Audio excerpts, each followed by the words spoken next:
Break के बाद आप सभी का स्वागत है। बात करेंगे जीएसटी में मिली हुई राहत को लेकर। पर्व और त्योहारों से पहले मोदी सरकार ने आम आदमी को बड़ी राहत दी है। दुर्गा पूजा, दीपावली और छठ पर इस बार मन आपका झूम उठेगा क्योंकि सरकार ने जीएसटी कम कर दी है। जीएसटी स्लैब में बदलाव से आम दिनचर्या की बहुत सारी चीजें सस्ती हो जाएंगी। दिल्ली में बुधवार को जीएसटी काउंसिलिंग की 56वीं बैठक हुई है और इस बैठक में ही कई अहम प्रस्तावों पर मुहर लगी।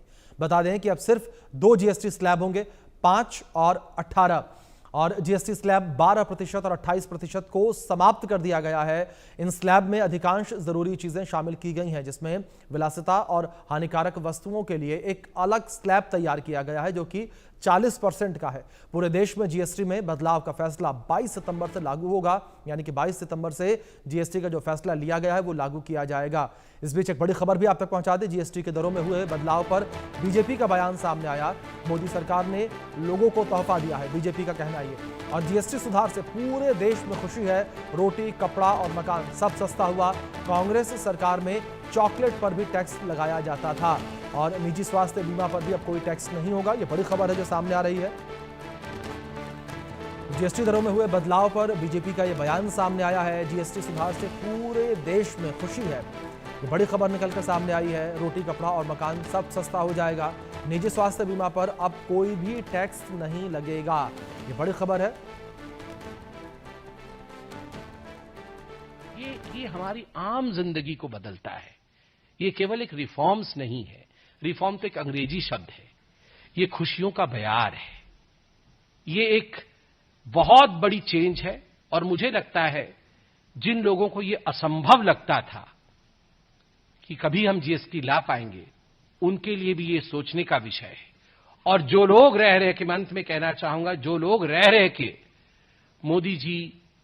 मोदी जी के परिवार को गाली देते हैं, वो ये समझ ले कि निरंतर अथक परिश्रम करके मोदी जी और उनकी सरकार ने, जो हमने कभी आशा नहीं किया था, 7.8%, कहीं भी ये प्रेडिक्शन नहीं था कि 7.8% का इस क्वार्टर का ग्रोथ होगा, जीडीपी होगा।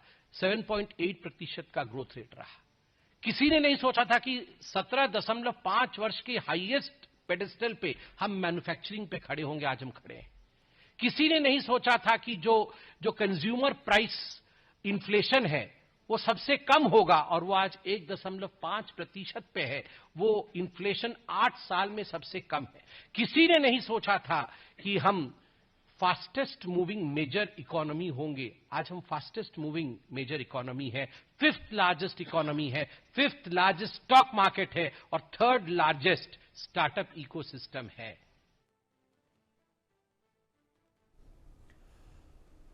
तो जिस तरीके से ये बड़ा फैसला लिया गया है, इस फैसले को लेकर देश में तरह तरह की प्रतिक्रियाएं निकलकर सामने आ रही हैं। लेकिन अब हमारे साथ बातचीत करने के लिए नवीन गोयल जी जुड़े हैं, जो कि पूर्व प्रधान मुख्य आयुक्त हैं जीएसटी के। बहुत स्वागत है नवनीत जी आपका। नवनीत जी, सबसे पहले तो मैं समझना चाहूंगा इस पूरे फैसले को, किस तरीके से आप इस पूरे फैसले को देख रहे हैं, क्योंकि कई सारी बातें इस पूरे फैसले को लेकर निकलकर सामने आ रही हैं। एक और जाहिर तौर पर जो आम जनता है उनकी जेब पर इसका असर पड़ेगा, यानी कि उन्हें जो चीजें पहले महंगे दरों पर मिलती थी सस्ती दरों पर मिलेंगी। लेकिन लगातार नवनीत जी ये भी कहा जा रहा है कि बिजनेस भी इंपैक्ट करेगा, राजस्व का नुकसान भी होगा इससे। नहीं, ये देखिए, इसको राजस्व के नुकसान के पहलू से नहीं देखना चाहिए जी। गवर्नमेंट, अगर आप ध्यान से देखेंगे तो इस साल से कई ऐसे फैसले ले रही है जिससे कि, जैसे हम देखिए, जनवरी में हमने बैंक रेट्स कम किए, उसके बाद इनकम टैक्स के रेट्स एंड स्लैब्स को रैशनलाइज किया और अब जीएसटी रेट्स कम किए गए, खासतौर से आम आदमी जिन चीजों को खरीदता है, जिन चीजों को यूज करता है।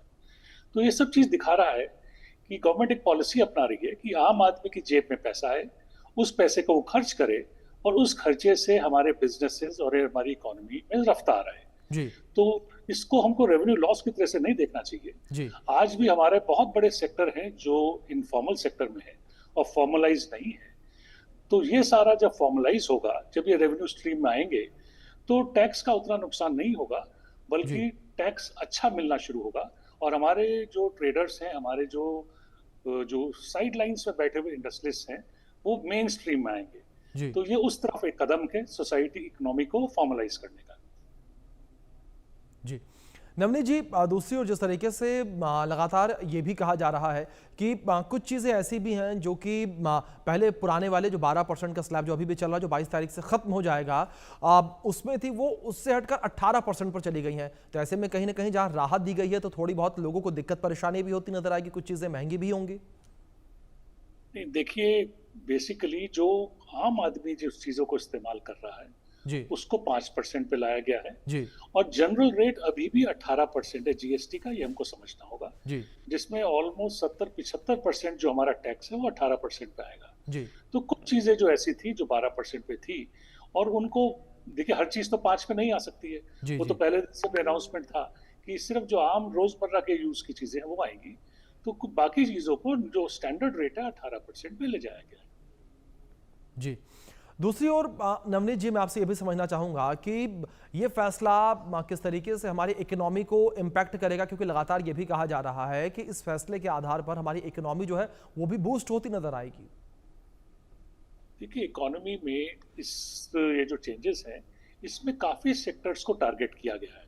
जी एक सेक्टर है डेली यूज के आइटम्स, पैकेज्ड फूड आइटम्स। तो अगर आप इन चीजों को देखें सबसे पहले, तो हम सबको ज्ञात है कि हमारे बहुत सारी फल सब्जी खराब होती है। तो अब जब इसको हम यहाँ प्रोसेस करेंगे, और आजकल जो जो वर्किंग कपल हैं, दोनों के दोनों हस्बैंड वाइफ काम करते हैं, तो लेडीज के लिए कई बार मुश्किल होता है रोज घर में खाना बनाना। तो अगर पैकेज फूड को वो सेवन करेंगे और पैकेज फूड सस्ता हो जाएगा, जी तो ये फल सब्जी भी इस्तेमाल होगी, प्लस हम will go up the value chain को, वैल्यू को भी पकड़ेंगे। तो ये जो आइटम्स हैं, इसका इस तरह फायदा होगा। उसके बाद ऑटो सेक्टर में आज की डेट में छोटी गाड़ी एक नेसेसिटी बन गई थी। स्कूटर, मोटरसाइकिल ऑलमोस्ट हर मिडिल क्लास आदमी इस्तेमाल कर रहा है। तो इस पे रेट 28% बहुत ज्यादा था, जी ये 18% पे आएगा। इसी तरह से इंफ्रास्ट्रक्चर में जो सीमेंट है, सीमेंट रफली किसी भी जो हमारा प्रोजेक्ट होता है, हाउसिंग प्रोजेक्ट, उसका रफली 20% उसका हिस्सेदारी सीमेंट की होती है। तो सीमेंट को 28 से 18 करने का मतलब 10% का रिडक्शन। तो स्ट्रेट अवे 2% जी हमारे जो घर की कीमत कम हो जाएगी, जो बहुत बड़ा वो है। अगर 1 करोड़ का मकान था तो आज वो 2 लाख एकदम सस्ता होगा। ऐसे टूरिज्म सेक्टर है जिसमें बहुत सारा लोग काम करते हैं, उसमें भी हमने होटल जो 7500 से कम कीमत के जिसमें किराया होता है, जी यानी नॉर्मल होटल्स, उनको भी हमने 12% से 5% पे कर दिया। दूसरे हमने ब्यूटी वेलबींग सेक्टर्स की जो सर्विसेज हैं वो भी 18% से 5% करी। तो हम ये भी करना चाह रहे हैं कि ये जो सेक्टर्स हैं, टूरिज्म सेक्टर को बढ़ावा मिले, और हम आसपास के देशों के लिए एक अच्छा एक टूरिस्ट हब बन जाए, जिससे हमारे लोगों को एम्प्लॉयमेंट मिलेगा, प्लस हम फॉरेन एक्सचेंज अर्न करेंगे। तो इस तरीके से हमने एक टेक्सटाइल सेक्टर, बहुत बड़ा सेक्टर है, इसमें बहुत बड़ा बदलाव हुआ है। जी टेक्सटाइल सेक्टर में अभी तक इन्वर्टेड ड्यूटी स्ट्रक्चर था, फाइबर और यार्न पे ड्यूटी ज्यादा थी, and textiles, fabric and garments पे ड्यूटी कम थी। अब सब पे 5% कर दी गई है। तो जो व्यापारियों की कैपिटल फंस जाती थी इस इन्वर्टेड ड्यूटी स्ट्रक्चर के चक्कर में, अब वो नहीं होगा। दूसरा, 2500 तक के जो गारमेंट्स हैं उन पे ड्यूटी कम कर दी गई है 5%।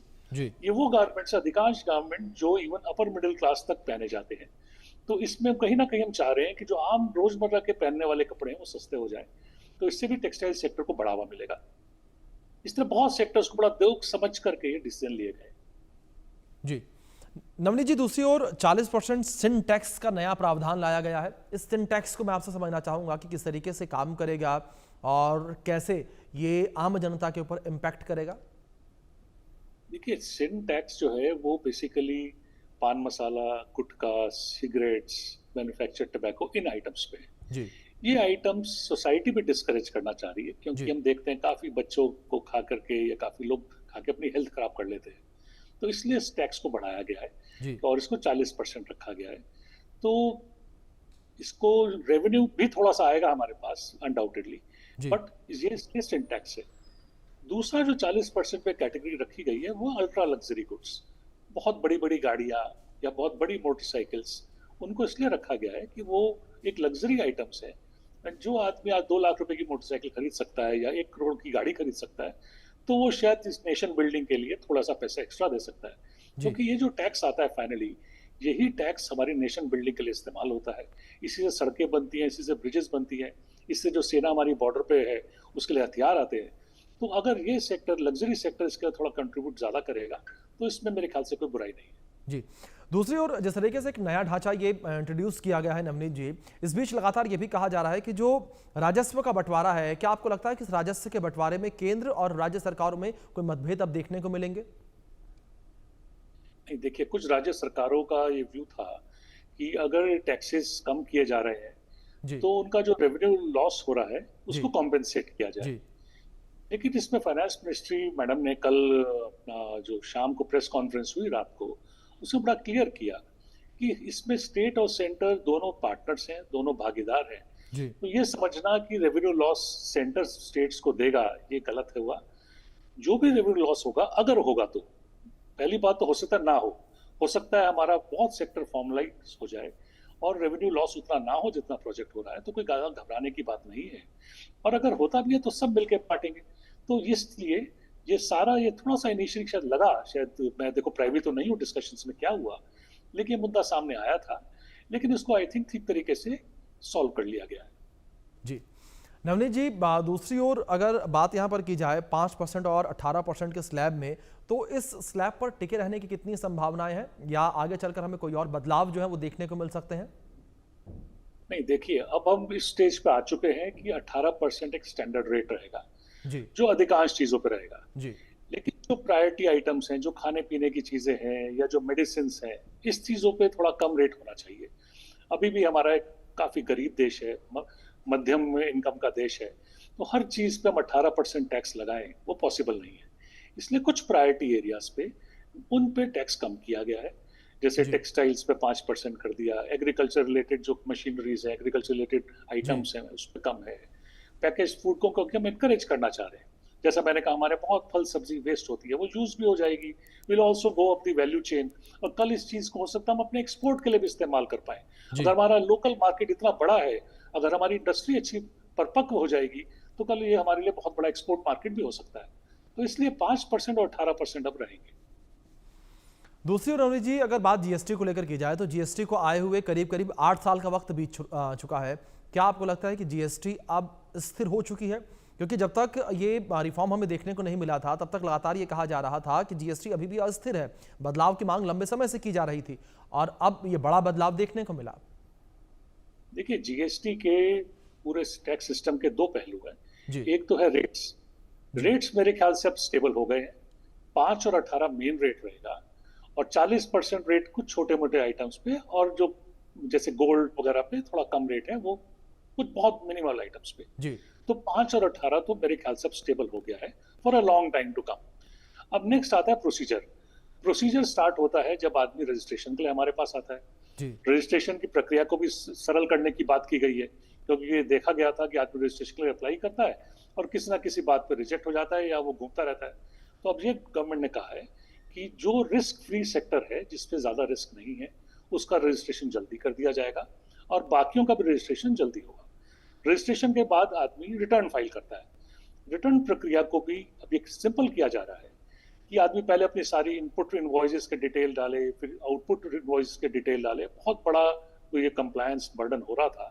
जी तो प्री फिल रिटर्न्स आएंगे, सिस्टम अपने आप आपको बताएगा कि आपने क्या इनपुट लिया, आपने क्या आउटपुट दिया। अगर कुछ चेंज करना है तो आप कर दीजिए, जो छोटा मोटा चेंज जैसे इनकम टैक्स में चल रहा था, प्री फिल रिटर्न्स की बात आ जाएगी। तो ये भी एक बहुत बड़ा बदलाव है। अब थर्ड बड़ा बदलाव जो है डिस्प्यूट रेजोल्यूशन।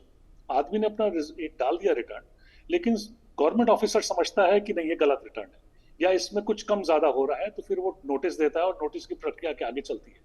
उसमें शायद थोड़ा बहुत बदलाव कुछ लोग मांग कर रहे हैं कि जो छोटे व्यापारी हैं उनके लिए अपील पीरियड थोड़ा सा बढ़ा दिया जाए। कई बार वो नहीं अपील फाइल कर पाते हैं टाइम पे। प्री डिपॉजिट मुश्किल हो जाता है उन लोगों के लिए कि कोई डिमांड हो गई उनके पे कंफर्म, तो उसका 10% जमा करना उनके लिए मुश्किल हो जाता है। तो उस तरह के डिमांड्स हैं, तो मे बी गवर्नमेंट उन चीजों को थोड़ा आगे देखे और उस एरिया में थोड़े रिफॉर्म्स शायद आगे आए।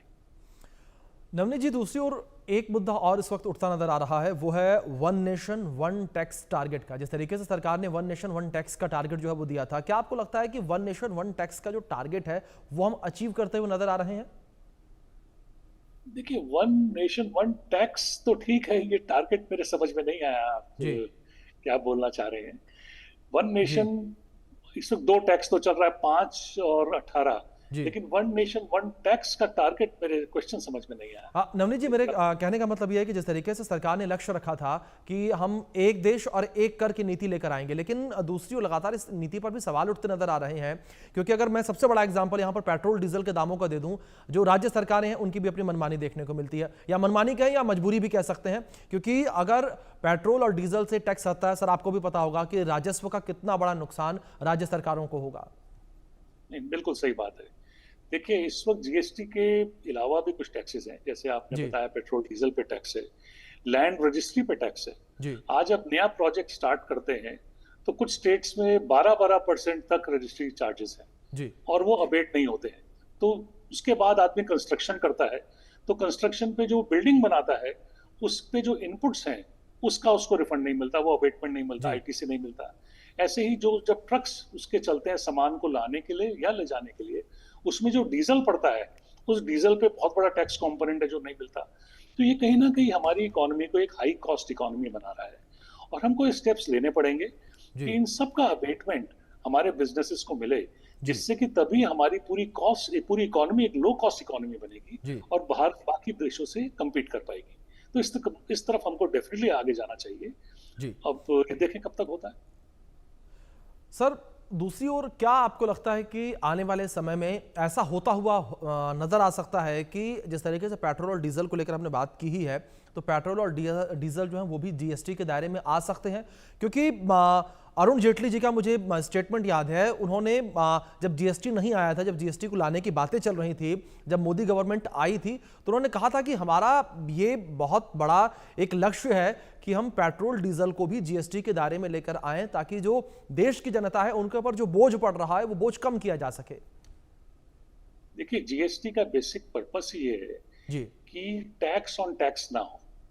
आदमी फर्स्ट स्टेज पे जो टैक्स देता है उसकी जो भी इनपुट्स हैं या इनपुट सर्विसेज हैं उस पर उसने जो भी टैक्स दिया वो उसको क्रेडिट आ जाए उसके पास, और जो उसने एक्चुअली वैल्यू एडिशन किया उस पर वो सिर्फ टैक्स दे। आज की डेट में ऐसा नहीं है। जैसे मैंने आपको बताया, आज में अगर कोई फैक्ट्री लगा रहा है तो फैक्ट्री में जो जमीन ली उस पर टैक्स दिया, जो फैक्ट्री बनाई, जो बिल्डिंग बनाई उस पर टैक्स दिया, जो ट्रक्स का ट्रांसपोर्टेशन हो रहा है उस पर टैक्स दिया।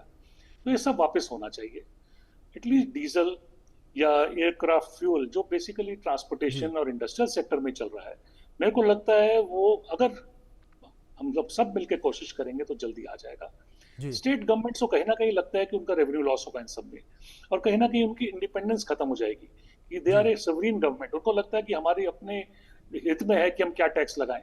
अगर जीएसटी काउंसिल के उसमें आ गए तो उनकी पावर चली जाएगी। तो मेरे को लगता है ये सोचना थोड़ा गलत होगा। अगर हमको पूरे देश के बारे में सोचना है, इकट्ठा सोचना है, तो और हमारे को सबको ही मिलकर आगे बढ़ना है, तो इन सब चीजों को हमको जीएसटी के दायरे में लाना ही पड़ेगा, क्योंकि अदरवाइज वो वन नेशन वन टैक्स नहीं हो पाएगा। जी नवनीत जी, थोड़ा सा अगर बात की जाए कि जो पॉलिटिशियंस हैं यानी कि विपक्ष हैं वो लगातार इसका बड़ा विरोध भी कर रहे हैं। कुछ लोगों ने खैर इस फैसले का स्वागत जरूर किया, लेकिन कुछ लोग विरोध भी कर रहे हैं, और इसमें यह कहा जा रहा है कि जो उद्योगपति हैं, जो बड़े बड़े कारोबारी हैं, उन्हें फायदा पहुंचाने के लिए यह फैसला लिया गया है।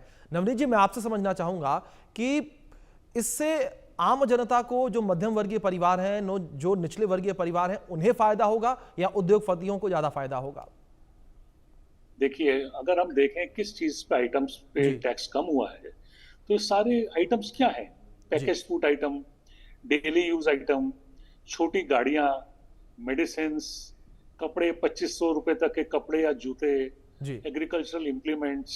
इससे बेसिकली मध्यम वर्ग और मिडिल क्लास को या स्मॉल छोटी क्लास और मिडिल क्लास को फायदा होगा। उद्योगपति क्या कर रहा है? उद्योगपति उस चीज को बनाता है। जो आदमी सामान बनाएगा वो आगे बेचेगा, वो थोड़ा प्रॉफिट भी कमाएगा। लेकिन अगर हम इनडायरेक्ट टैक्स को देखें तो इनडायरेक्ट टैक्स में वो सिंपल आगे से टैक्स लेता है और गवर्नमेंट को देता है। तो जब टैक्स रेट कम हो गया तो वो कम रेट लेगा कस्टमर से और गवर्नमेंट को कम देगा। तो इसमें उद्योगपति को क्या फायदा होगा, मेरे तो समझ में नहीं आया। फायदा तो सीधा जो कस्टमर है उसी तक पहुंच रहा है। बिल्कुल नवनीत जी, मतलब ये क्लियर समझा जाए कि इस फैसले से सीधा फायदा आम जनता को होने वाला है, मध्यम वर्गीय परिवारों को होने वाला है। फिलहाल नवनीत जी, बहुत शुक्रिया आपका जुड़ने के लिए, अपना कीमती वक्त इंडिया न्यूज को देने के लिए और बातचीत के लिए। इस विषय पर आधारित हमारी सहयोगी की खास रिपोर्ट आप देखिए दिल्ली से। जीएसटी रिफॉर्म्स के बाद काफ़ी ज़्यादा बदलाव जो है वो देखने को मिलेंगे। रोटी से लेके कपड़ा तक के दामों में बदलाव जो है वो देखने को मिलेगा। आखिर जनता किस तरीके से देखती है, हमारे साथ लोग मौजूद हैं, उनसे बातचीत करेंगे। युवा है, नारी है, हर कोई जो कि उन चीज़ों को इस्तेमाल करता है। अगर हम शैम्पू की बात करेंगे तो उस पर भी जीएसटी जो है वो डिक्रीज़ हुई है। अगर हम बात करेंगे जिसके बाद उनके रेट्स जो है वो कम होंगे। खाने पीने की बात करेंगे तो पनीर की बात हो, रोटी की बात हो, जो हम डेली चीज़ें इस्तेमाल करते हैं उनकी बात हो, उसमें बदलाव देखने को मिलेगा। मैम, हम लोग बात कर रहे हैं जीएसटी पे और जिस तरीके से कल रिफॉर्म की गई हैं, आप कैसे देखती हैं? और अगर बात करेंगे तो जो चाहे ज्वेलरी हो, जो महिला एक इस्तेमाल करती हैं, बैग्स हो, उन पर भी कहीं ना कहीं जो जीएसटी है वो कम की गई है। तो इसका साफ असर जो है वो प्रोडक्ट्स पे देखने को मिलेगा और चीपर प्रोडक्ट्स मिलेंगे। आप इन रिफॉर्म्स को कैसे देखते हैं? इट्स रियली ग्रेट वर्क है जो सरकार ने बहुत अच्छा कार्य किया है। आम पब्लिक के लिए बहुत ही राहत की बात है, बहुत अच्छा कार्य है। इससे ये जो महंगाई है वो तो लोग उसी से जूझ रहे हैं। तो इन महंगाई के दौर पर ये जो जीएसटी कम हो गई है तो मुझे तो ये लगता है कि सरकार ने बहुत अच्छा कार्य किया है। आप लोग घर भी संभालती हैं, बाहर का भी देखती हैं, तो ऐसे मिडिल क्लास के लिए बहुत खुशी की बात है कि वो जो अपने ज़रूरत की चीज़ें हैं वो अच्छे से परचेज़ कर सकते हैं। कि अब ये महंगाई में उनको बहुत परेशानी हो रही थी, कमाने वाले एक होते हैं और खर्चे बहुत ज़्यादा बढ़ रहे हैं। तो इसलिए ये सरकार का बहुत ही सराहनीय कार्य है। और मैं प्रीति गुप्ता एनजीओ चलाती हूँ संकल्प जन सेवा संस्था की ओर से। मैं बहुत सरकार का धन्यवाद करती हूँ, प्रधानमंत्री जी का धन्यवाद करती हूँ कि उन्होंने ये जीएसटी कम करके पूरी पब्लिक को सब बहुत बड़ी राहत दी है। इसका एनजीओ मैं एनजीओ महिलाओं के ऊपर चलाती हूँ कि जो गरीब महिलाएं हैं उनको रोज़गार प्रदान कराना है और जैसे कि उनको रोज़गार भी देना है और जो ज़रूरत की चीज़ें हैं वो उनको सभी महिलाओं के लिए भी कहीं ना कहीं ये बहुत बड़ी राहत की बात है। ये तो सरकार के लिए या हम सभी लोगों के लिए बहुत ही राहत की बात है कि सरकार ने ऐसा कदम उठाया। डेफिनेटली देखिए, अब बात करेंगे तो महिलाएं हों, हर कोई जो है वो कहीं ना कहीं सरकार का धन्यवाद कर रहा है। सर, आपसे भी बात करेंगे, थोड़ा सा बताइए आप कैसे देखते हैं, क्योंकि महिला ने अपनी बात रख दी, महिलाओं के लिए एक खुशखबरी, आप लोगों के लिए कैसे देख रहे हैं आप? सरकार ने जो किया है बहुत सराहनीय काम किया है, उसके लिए सरकार को बहुत बहुत धन्यवाद देते हैं। अगर बात करेंगे तो बहुत सारी ऐसी चीज़ें जो हम लोग डेली चीज़ें यूज़ करते हैं, दूध की बात करें, पनीर की, घी की, उन पर भी जो जीएसटी है वो 5% या फिर कुछ चीज़ों पर नील कर दिया, बिल्कुल जीएसटी नहीं लगेगा। कितनी राहत मिलने वाली है? काफ़ी राहत मिलेगी, इससे पब्लिक को पूरी राहत मिलेगी। प्रधानमंत्री ने कहा था दिवाली पे तोहफा देंगे, मिला तोहफा? ये बहुत बड़ा मिला तोहफा, बड़ा तोहफा मिला है। आपसे भी बातचीत करना चाहेंगे, आइए मम्मी से की, पापा से की, आपसे भी तो करेंगे। आप एज ए यंगस्टर आप कैसे देखते हो इन रिफॉर्म्स को? इनको न्यू एज रिफॉर्म्स कहा जा रहा है, नया भारत का नया जीएसटी लाया गया है, कैसे देख रहे हैं इन बदलावों? बहुत अच्छे बदलाव हैं, सब कुछ बहुत अफोर्डेबल हो गया है क्योंकि जो बच्चे बाहर रहते हैं उनके लिए चीज़ें बहुत अफोर्डेबल हो गई हैं। वो पहले जैसे पेरेंट्स से खर्चा मांगते थे कि मुझे इस चीज़ के लिए चाहिए, मुझे दूध लाना है, तो इतना ज़्यादा खर्चा हो गया इस चीज़ के लिए। तो अब बहुत कम हो गए हैं खर्चे, वो अपनी स्टडीज़ पे ज़्यादा फोकस कर सकते हैं और अपनी स्टडीज़ पे पैसे ज़्यादा लगा सकते हैं।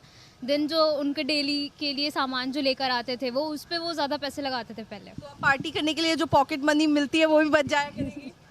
हाँ, पार्टी और शॉपिंग करने के लिए जो बैग्स वगैरह की खास ध्यान दिया गया है। जो जंक फूड हैं, जो ड्रिंक्स हैं, जो जिसमें स्वीटनेस ज़्यादा होती है, जो नुकसान करते हैं, उन पर जीएसटी जो है वो बढ़ता हुआ नजर आएगा। उस चीज़ को आप लोग कैसे देखते हैं? हमारी हेल्थ के लिए अच्छा है क्योंकि ज़्यादातर जो कॉलेज के बच्चे होते हैं वो बाहर का खाना प्रेफर करते हैं और अपने आप कम चीज़ें बनाते हैं और हेल्दी चीज़ें बहुत कम खाते हैं। तो इससे जब उन्हें अफोर्डेबल लगेंगे वो चीज़ें तो वो जल्दी उन चीज़ों को एसेस करेंगे, जबकि जंक फूड तो थोड़ा अवॉइड करेंगे। बिल्कुल, तो देखिए साफ तौर पर जो लोग हैं अलग अलग तरीके से अपने जो उनके रोल हैं, जो उनकी चीज़ें हैं वो उसके बारे में बता रहे हैं। और इस वक्त हम सीपी में मौजूद हैं। अक्सर आप यहाँ पर भीड़ भाड़ जो है वो देखते हैं, लोग यहाँ पर आते हैं, शॉपिंग करते हैं, खाते हैं, पीते हैं और ऐसे में जो खाना पीना है उस पर भी खासा असर जो है वो जीएसटी का देखने को मिलेगा। भैया क्या नाम है आपका? मेरा नाम मंटू पासवान है।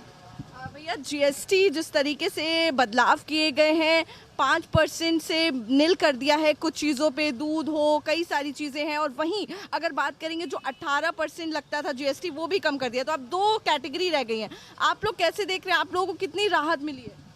अगर मैम ये अगर कम कर दिए हैं तो बहुत बढ़िया है, बहुत राहत की बात है, बहुत खुशखबरी अच्छी बात है। इसलिए क्या कह रहा हूँ कि बहुत अच्छा ही है, बहुत अच्छा कर दिया। जैसे जो आमदनी होती है उसमें जीएसटी से काफ़ी बर्डन पड़ता था आप लोगों को, अब इसके बाद थोड़ा राहत भी उस लिहाज से भी हो जाएगी। जी जी, बहुत ही अच्छा हो जाएगा, बहुत ही राहत मिल जाएगा।